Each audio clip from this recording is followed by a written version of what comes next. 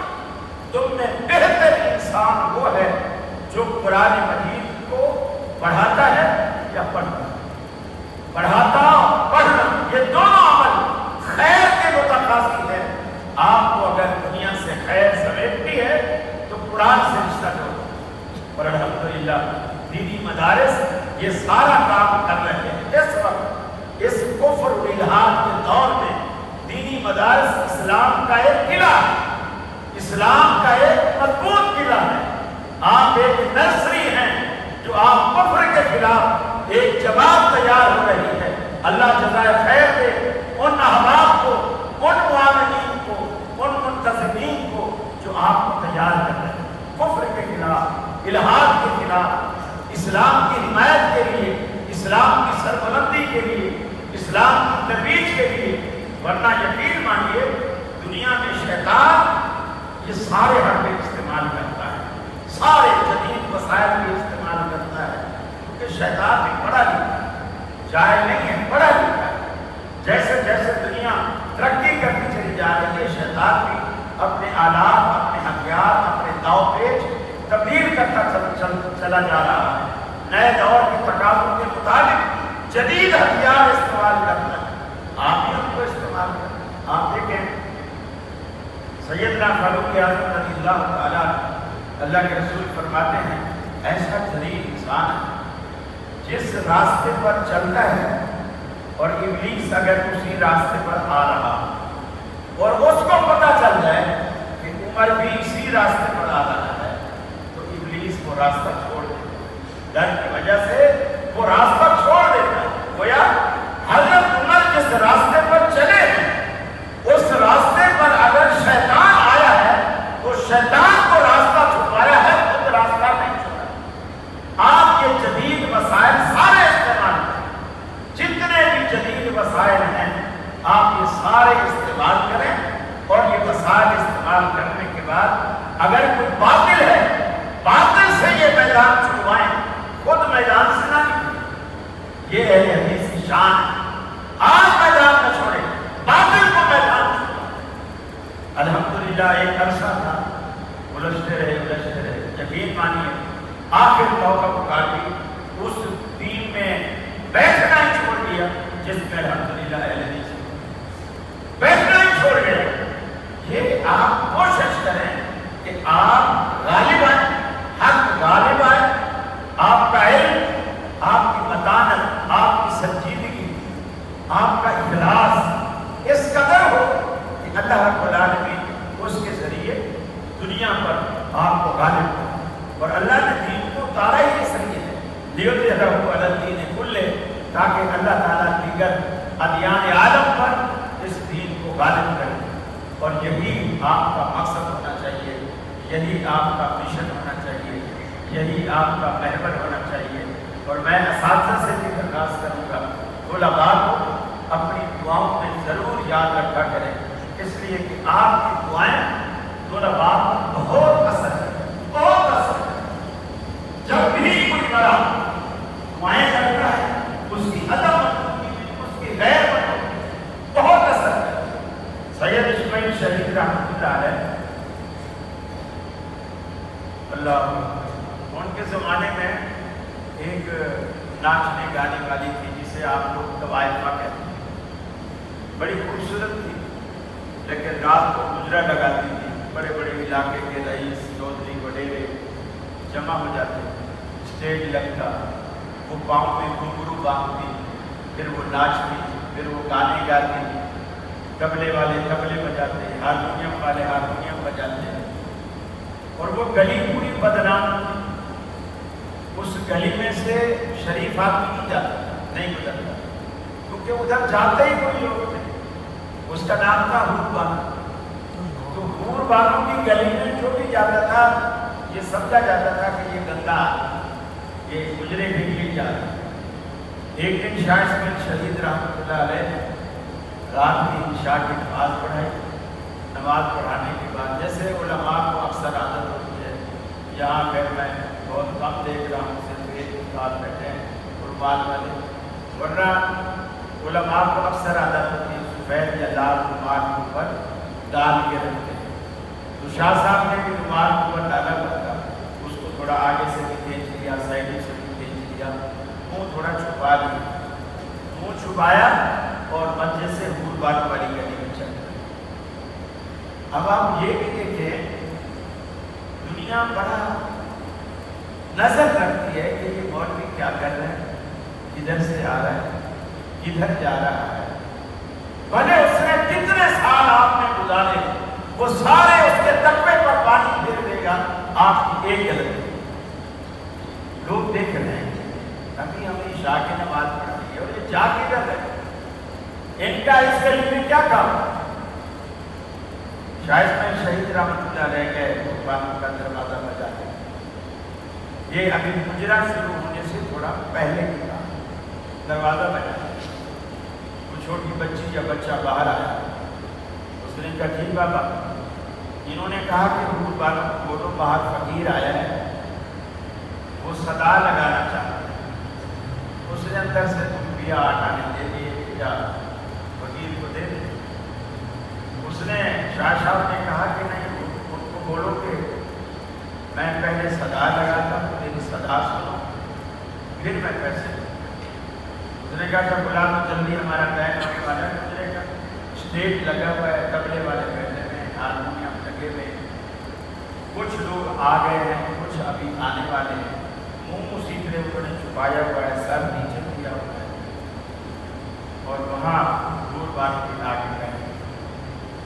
انہوں نے سورہ والتین والزیتون وطور سینین وہذا البلد الامین لقد خلقنا الانسان فی احسن تقویم یہاں آ کر اور تلاوت کے بعد ترجمہ، اس کی تفصیل بیان کی، اور جب کہا کہ اللہ نے انسان کو بہت خوبصورت اس میں پیدا کیا تو اشارہ کیا حور بانو کہ جیسے یہ حور بانو، اللہ نے انسان کو اتنا عظیم خوبصورت پیدا کیا جیسے یہ حور بانو، اور پھر ثم رددناہ اسفل سافلین، پھر اس کو ذلت اور رسوائی کی پستیوں میں دھکیل دیا، پھر بھی اشارہ کیا حور بانو کی طرف کہ جیسے کہ اچھائی کا اشارہ بھی اسی کی طرف کیا اور ذلت اور رسوائی کا اشارہ بھی اسی کی طرف۔ بات کرتے رہے، اللہ تعالیٰ نے حور بانو کے دل میں یہ بات اتار دی۔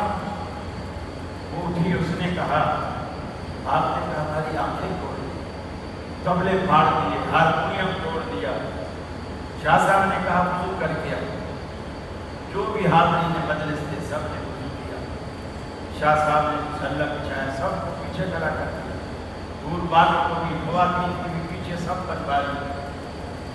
جب سجدے میں گئے، شاہ صاحب نے رو کے اللہ سے اتنی درخواست کی، یا اللہ میرے بس میں اتنا تھا، میں یہاں تک لا سکتا، ان کے دل پھیرنا اور آگے ان کو ہدایت دینا یہ تیرے ہاتھ،